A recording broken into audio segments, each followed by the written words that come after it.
Okay, all right. First of all, just looking at the first week, feel very good about our players' attitude, effort, approach, coach me, coach attitude.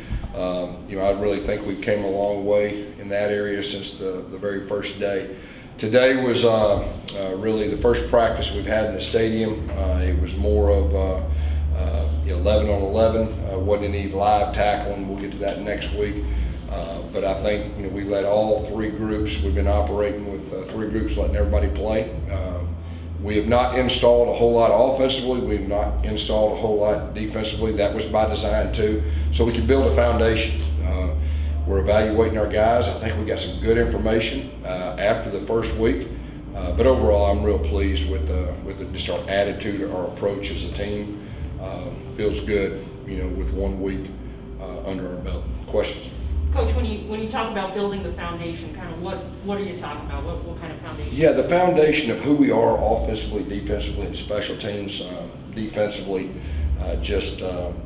playing hard, playing physical, and then offensively, it's just getting good at the things that we want to get to. We're going to be a downhill run, play action team, and some base pass concepts, and trying to perfect. And then special teams is just really was just punt and punt return with the foundation of protection and coverage and the little things that go with it. Coach, has anything surprised you just after the first 4 days? Anything maybe you weren't expecting that you've noticed here?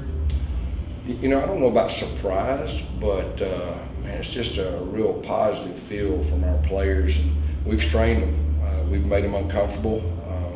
We've challenged them. It's a little bit different than what they're used to, but just the way they responded. We got a lot of winners out there. I think we got some really good leaders that are already buying in and trying to get their teammates up to the level that we need. But it just feels really good. I'm very blessed to be the coach here of this bunch. What do you think the most significant accomplishment that has been for the first week? Just probably learning to practice and learning the approach, the championship approach that we're trying to really set. That kind of goes back to foundation. It's probably more of an attitude and an approach than it is even a play. And just building the foundation as far as that goes. But they understand the expectations after the first week, and now we have a chance to grow and improve. Yes, you talked a little bit about conditioning earlier this week. What have you seen from the guys now? I know it's only practice more, but are they getting a little bit better, maybe getting acclimated? Yeah, that's a good point. So, there was about a month without a head coach, and so our Coach Dawson came in, I guess, a month ago, and we weren't in great shape as a team. That's to be expected. Each week they got a little bit better. We're not in great shape now, and then that even says more about them because they got to push through, and they got to get that winner to come out of them, and fight that loser in the back of your head that tells you can't do something. So our guys have done a really good job with that. Like I said, four days this week, and we trained them. They ran a lot, just on and off the field, but they fought through, and I think each week we'll get better in that area. A couple of guys said this week that you really set an up-tempo style practice. It's go, go, go. What does that do for the guys? Yeah, it's that mental and physical toughness that we're trying to build. They're not in great shape. You got to line up, you got to execute your play, you got to hustle off the field, you got to get ready to come back in, and it's just really challenging them mentally, challenging them physically to bring out the best in them. Guys, I know you can't talk specifics on transfers, but what does it mean to see guys who are interested in the program since you've taken over that want to maybe come here and play football under you and here at UCF? I think most players and probably even coaches know that something special is going to happen here and is going on here, and really the foundation's been built, like I've said before, with the players and the coaches have been here, so it's really set up for that next step. And I really believe that most players around the country know that and would like to be a part of something special. So that doesn't surprise me, and I think you'll see more of that. Coach, just kind of going off on that note on the transfer portal, obviously it's becoming bigger and bigger the last couple of years now with immediate eligibility on the horizon. How much of a factor is that just going to be just from an office standpoint? I mean, I've seen where some schools are going to have, a person on the staff just devoted to tracking the transfer portal. How much of a factor do you think that's going to be in college football teams recruiting going forward? Yeah, I think it'll be a big factor. I mean, it changed the landscape of college football recruiting, and I think you'll see more and more of that. And so you got to be strategic. And and you've got to plan ahead. And roster management is more of a challenge now than ever before. So you kind of got to predict a little bit of the future. But it starts first with your players. You know, the players that you got, and making sure they're taken care of, and make sure you're developing them as best you can. Josh, you've had some former UCF players that maybe you didn't really know about. Gabe Davis, Rico Johnson, we saw yesterday. What does it say about the culture of the program that guys want to come back and they're excited to?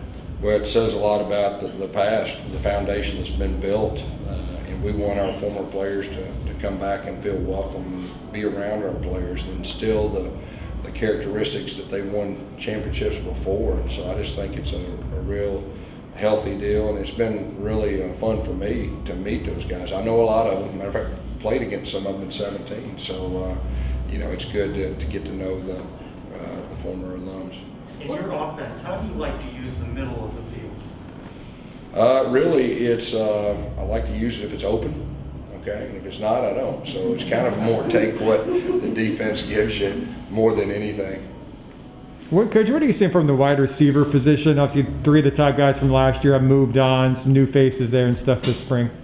Yeah, I mean, right now we're letting everybody have a chance, and we're rotating a bunch of guys. It's hard to really get timing down with your quarterbacks if you're rotating a bunch of guys, but that was okay first week. As the spring goes, we'll be more specific and get specific guys with specific quarterbacks and start trying to develop some timing. It was really big picture this week, but you know, there's opportunities now. There's opportunities for receivers to step up. One week with Dylan Gabriel, what are your thoughts on how he did? I'm really impressed with him. He's got a great skill set, you know, and he's got a really good attitude. You know, I'm glad he's our quarterback, so it's going to allow us to do some really good stuff, I think, once fall gets here. Guys, you talked about Travis Williams as a coach, how you think he's got next level, like he's going to coach himself. What stood out to you about him, and what really kind of drew you to this idea of him being maybe that next level guy? Yeah, he's one of, first of all, you know, he was our linebacker coach, you know, at Auburn. He was probably the best position coach I had on my staff. He was also our co-defense coordinator, deserves a lot of the credit. And he, one thing I'll guarantee is our players are going to play extremely hard. They're going to tackle, and they're going to get after people, and that's kind of who he is. I think our defense is in great hands. I mean, I've been very impressed the first week. Those guys are flying around, and they're playing hard. They're having fun, and they're running to the ball. You know, half the battle on defense is playing hard and running the ball. And then one thing, his foundation will be tackling. And one thing I'll tell you is we're going to tackle. And that really starts with him and his philosophy and really who he is as a coach. How does he communicate with the guys and really reach them? Yeah, he's a great relationship guy. He's very honest, but he's demanding. I mean, he's going to get the best out of them. But he has that ability to relate to them and where they can understand the why and not just tell them to do something. And, you know, I know his linebackers are, but they want to please him. And, and he believed in them. They believed in him. And it's just that special gift that a few coaches have that can really get the most out of somebody. And he has that gift. Gus, what was the decision to have open practice this morning, get some fans out here, maybe, you know, not a whole lot, but on a Saturday morning, get into the stadium, get some fans out? You know, I think more than anything, it's, you know, we're coming to this thing new, and, you know, I just want to make sure our fan base, our students, they feel ownership in what we're doing. Because, like I said, we're fixed to do something that we're putting ourselves out there. I think everybody knows that.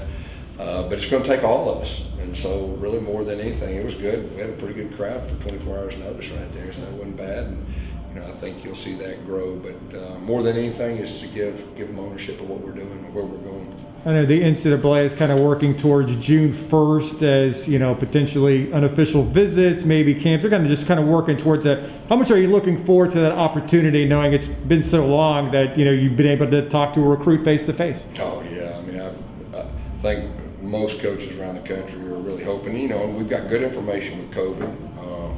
You know, as long as there's not another hiccup, you know, I feel like that'll probably happen, and we're prepared. And there's nothing like, you know, being able to go face to face, especially with our staff that we have. We got real special staff that is relationship driven. And like I said, when you get in the presence and you can actually feel where it's not recruiting. So we're saying that when we got a dream, here's where our program's going. It's real, and it's not just recruiting. And when you get somebody face to face, you look them in the eye, they can feel it.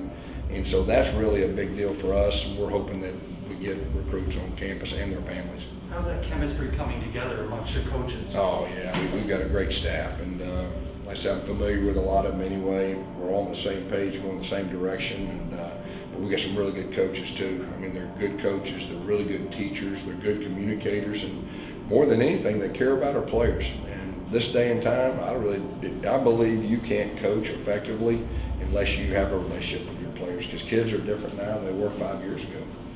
On offense, do you notice any players are speaking out in terms of helping the other guys get used to your schemes and your systems? They're running too. Or the guys that feels were helping? You know, I think, of course, a lot of them, like I said, it's new, but you could see as the week went on, some of the older guys, some offensive linemen, obviously our quarterback. So, but, each practice, I think we'll see more and more of that leadership step up.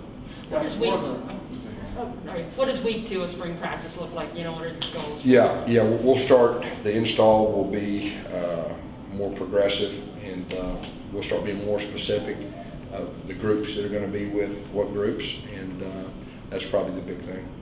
Going back to the wide receivers, Brandon Johnson comes in, he has some SEC experience, kind of an older guy in the room. What does he provide to your team? What have you seen from him so far? You can just tell after 1 week, he's played before, and you can kind of big picture a play, and he's got some things that you don't have to really instruct. He just kind of already knows. And, experience, it goes a long way, especially with coming in with a new offense. Do you anticipate having a depth chart by the end of the spring, or do you think that's something we can work on?